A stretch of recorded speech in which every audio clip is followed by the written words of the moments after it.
Obrigado, Jefferson, pela oportunidade de estar compartilhando com vocês a palavra de Deus.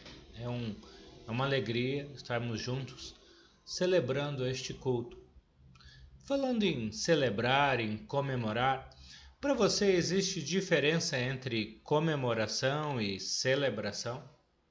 Se eu perguntasse para você, será que tem diferença entre comemorar e celebrar?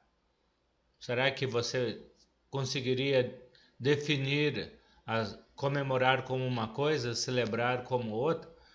Então, eu acho que as palavras são sinônimas, são parecidas, mas podemos pensar que quando comemoramos algo, fazemos algo assim de uma forma mais intencional. Por exemplo, tem uma data para acontecer.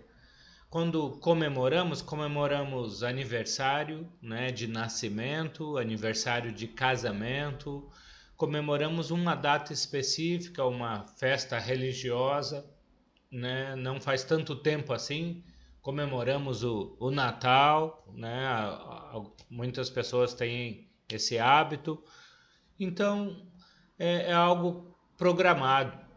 Enquanto celebração, geralmente é algo que foi recentemente conquistado e aí celebramos aquilo. Por exemplo, celebramos o nascimento de uma criança, celebramos a aprovação num concurso, a promoção numa carreira profissional.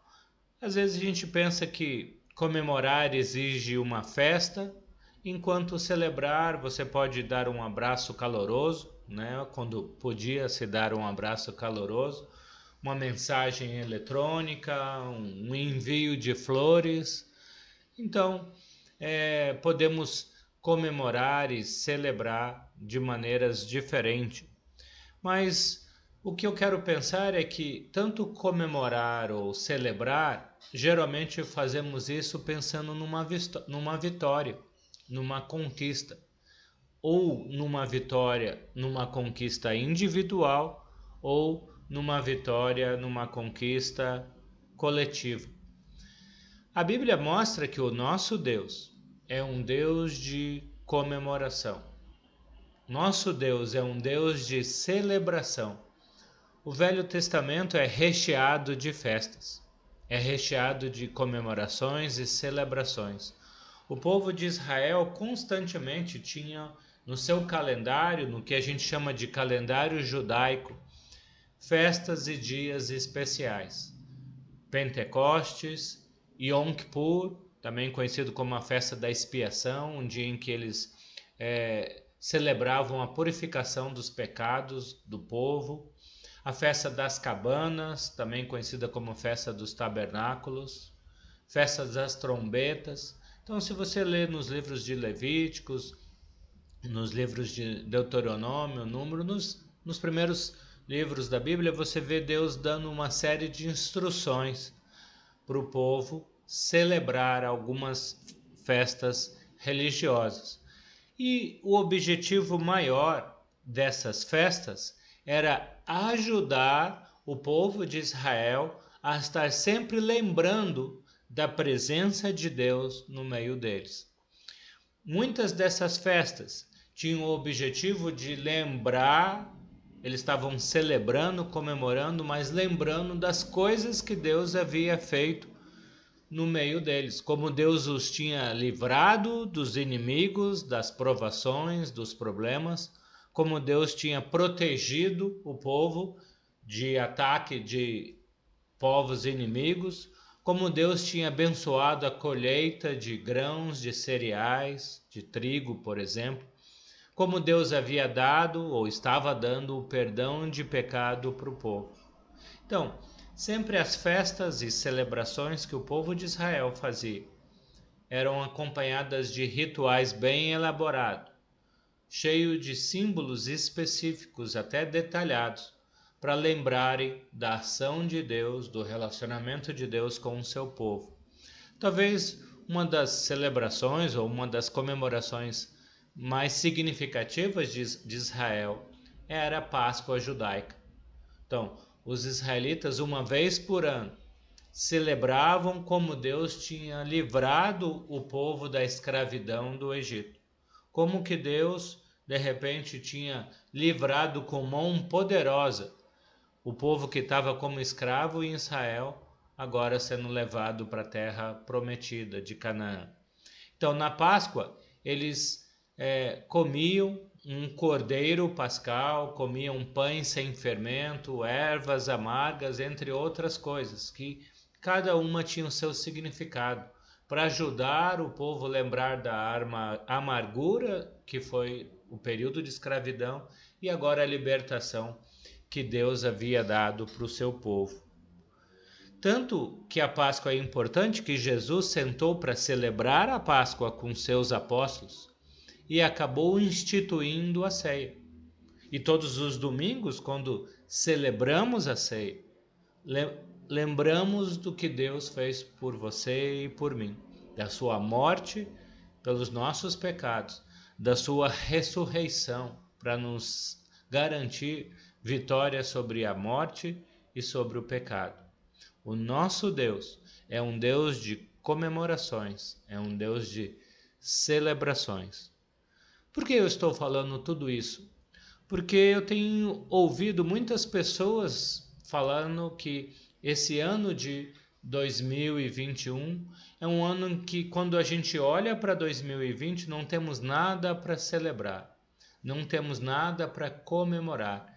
O ano de 2020 trouxe muita amargura, muita tristeza, muitas perdas. Foi um ano difícil e negativo. Eu concordo e respeito a dor que não só nós brasileiros, mas o mundo inteiro tem passado. Como o Brasil tem sofrido com mais de 200 mil mortes por causa da Covid e de uma série de outras coisas que abateram sobre nós. Mas será que o ano de 2020 que passou foi um ano que trouxe somente tristezas? Será que se você e eu olharmos um pouco mais para o ano de 2020, será que vamos lembrar só de coisas negativas? Será que coisas boas não aconteceram no ano passado que vai nos levar a ter agora, né, nesse início de 2021, a ter um 2021 muito mais esperançoso e confiante? Ainda que muitas coisas negativas aconteceram, eu acredito que muitas delas nos ajudou ou até nos forçou a crescer, a amadurecer, a melhorar e até mesmo para nos unir.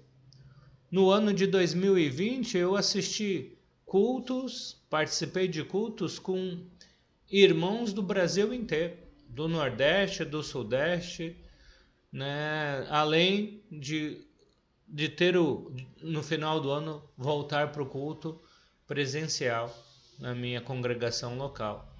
De uma certa forma eu pude participar de celebrações, de reuniões, de devocionais, de estudos bíblicos com irmãos pelo Brasil inteiro, que fisicamente seria impossível.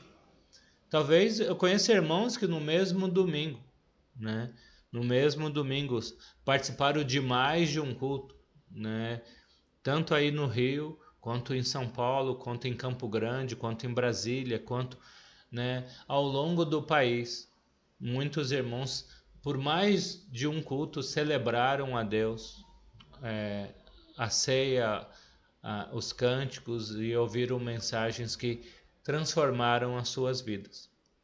Então, gostaria de pensar como Deus usou muitas famílias e amigos para fazer com que você mudasse, amadurecesse, transformasse. No ano passado, no início da pandemia, eu estava bastante pessimista, bastante negativo, vendo tantas coisas negativas e ruins acontecendo, ouvindo a mídia trazendo tantas notícias péssimas. Porém, Deus usou a minha família, a minha esposa, a minha filha, pessoas muito chegadas, irmãos em Cristo, amigos, para me ajudarem a levantar a cabeça e reagir com otimismo e perseverança. Eu consegui terminar o ano de uma forma muito mais positiva do que eu comecei. E agora estamos no início de 2021. Eu quero incentivar a você a ver esse ano como um ano de uma grande chance, de um recomeço de dias melhores. Eu não estou falando aqui de uma forma utópica, de uma imaginação infantil, de que de repente, plim, as coisas vão mudar de um mês para o outro, de uma semana para outro, né? Eu sei que isso não vai acontecer, mas eu sei que é possível termos um ano muito melhor. Temos o ano de 2021 muito melhor do que o ano de 2020. Por quê? Porque podemos nos motivar uns aos outros, podemos nos incentivar uns aos outros, a termos esperança que Deus está agindo na sua vida, na minha vida, e que juntos podemos ajudar uns aos outros, levantando aqueles que estão desanimados, motivando aqueles que estão pessimistas, encorajando aqueles que estão abatidos a levantarem e a usarem toda essa experiência que tiveram, em que realmente podemos, através do Espírito Santo que habita na sua vida, que habita na minha vida, a fazermos um ano melhor. É possível, de forma intencional, agirmos para fazer desse ano um ano maravilhoso, para que realmente as coisas positivas aconteçam definitivamente. Isso é uma realidade e isso é uma possibilidade. Nós não estamos falando aqui de algo impossível, porque nós cremos no Deus do impossível.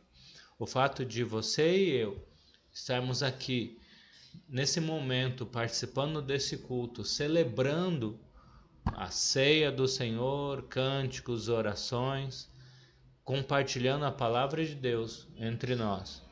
Isso já pode nos dar esperança de que estamos aqui nas mãos de um Deus poderoso, que pode fazer infinitamente mais do que pedimos, pensamos e até imaginamos que aconteça.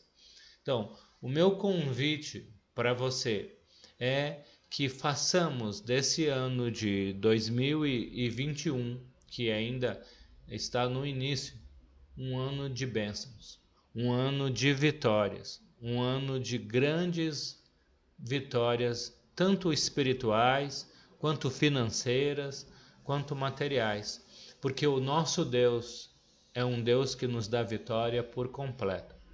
Confie nisso, haja intencionalmente para que nós possamos realmente apoiarmos, incentivarmos, motivarmos uns aos outros, para que possamos fazer desse ano de 2021 o ano da vitória. Você confia nisso? Você crê nisso?